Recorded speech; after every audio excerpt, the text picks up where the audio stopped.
breathtaking, jaw-dropping, awe-inspiring, at higit sa lahat, super saya.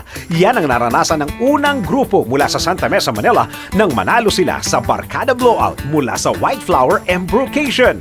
At ang kanilang summer getaway, ang 100 Islands sa Pangasinan.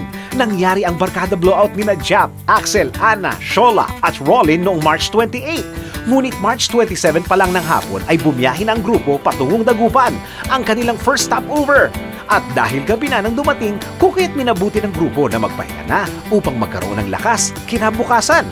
Umaga pa lamang ay gumayak na ang grupo para sa pagpunta sa 100 Islands. Sa daan pa lamang ay kitang-kita na sa mukha ng bawat isa ang excitement hanggang sa makarating sa port kung saan sila sasakay ng bangka patungong 100 Islands. Ngunit bago ang island hopping, nagkagulo muna sila, ang grupo, sa pagbili ng souvenirs.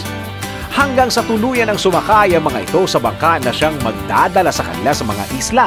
Habang nasa gitna ng karagatan ay walang tigil ang mga ito sa pagpapakuha ng pictures. Kitang-kita rin sa kanilang mga muka ang pagkamangha nang tumapat ang sinasakyan nilang bangka sa isa sa mga isla na bumubuo sa 100 Islands. Bawat isa ay excited nang makita kung ano ang madadatnan nila sa isla. At ang unang islang inapakan ng kanilang mga paa, ang Governor's Island. Hi! Hi! Hindi ako natuto. Bakit hindi natuwa si Rolin? May nangyari kayang masama? May nakaaway ba siya? Abangan kung ano ang mangyayari sa Governor's Island. Kasama pa rin ang winners ng Barkada Blowout, hatid ng White Flower Embrocation.